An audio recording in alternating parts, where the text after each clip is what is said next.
श्री ओम करणी, श्री ओम करणी, श्री ओम करणी, श्री ओम करणी। नमस्कार। देखिए, आजकल जो प्रसंग चल रहा है वो है रची राखा। मैंने आपको बताया कि ये रची राखा किसके शब्द हैं? भगवान शंकर के। भगवान शंकर कौन हैं, कैसे हैं? भगवान शंकर को ज्ञान वृद्ध कहा गया है। इसलिए ये छोटी सी बात रची राखा दिख रही है, लेकिन राई के पीछे पहाड़ छिपा पड़ा है।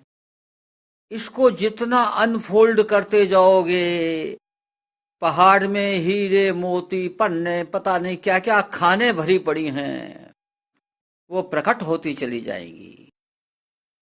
आज कुछ ऐसी ही बातें आपके सामने रख रहा हूं। आपका आचरण 100% सही है, ये मैं कह चुका, क्योंकि आप रची राखा पर विश्वास करते हैं। आचरण तो आपका रची राखा के अनुसार ही होगा, आप चाहें तो न चाहें तो।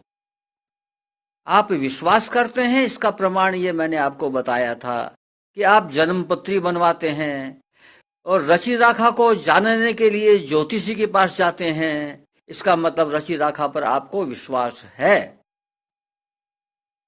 तो अब आप देखिए, रची राखा पर आपने विश्वास कर लिया तो आपकी मंजिल पूरी हो गई। इस पर कायम रहना है, बस, और कुछ नहीं।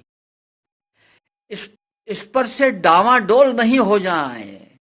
ये सृष्टि डामाडोल हो रही है, इस कारण से सृष्टि तो चलेगी। आप तो साधक हैं। सृष्टि के विशिष्ट अंग, साधक वो होता है जो अपने कल्याण के रास्ते में चल पड़ता है, वो साधक होता है। तो आप साधक हैं, सृष्टि को चलाने वाले सामान्य व्यक्ति नहीं। तो आप देखिए,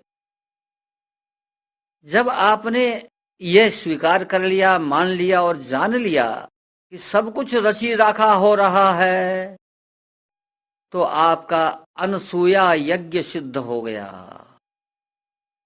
यानी अब आप दोष दें तो किसको दें?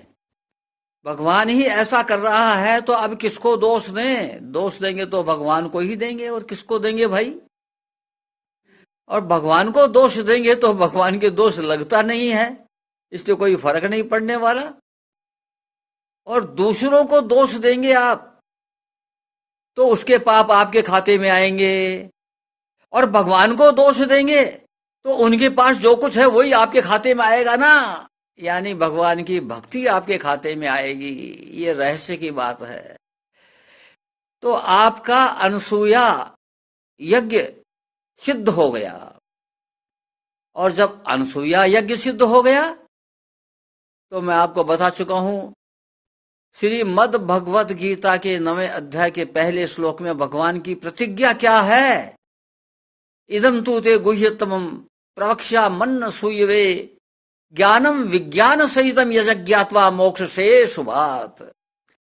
क्योंकि अरे अर्जुन, तू अनसुया हो गया है, इसलिए तेरे को मैं जो ज्ञान अब पढ़ाऊंगा वो विधि विधान पूर्वक पूरा रहस्य तेरे को खोल के रख दूंगा उस ज्ञान का। यानी पढ़ाने की जिम्मेदारी भगवान कृष्ण की हो जाती है, जो इस अनसुया की तरफ चल पड़ता है उसकी। वो हमारे क्लास टीचर हो गए भगवान कृष्ण, और हम उनके छात्र हो गए। जैसा उन्होंने पढ़ाया पढ़ लिया, क्योंकि अध्यापक को छात्र के लेवल पर उतर करके समझाना पड़ता है। छात्र अध्यापक के लेवल पर पहुंच करके समझने की ताकत नहीं रखता है। तो प्रभु को ही नीचे झुक करके आपको गोद में उठाने के लिए झुकना पड़ेगा। झुक करके ही गोद में ले सकते हैं वो। छात्र में ताकत नहीं है, बच्चे में ताकत नहीं है, वो उछक करके माँ की गोद में चला जाए।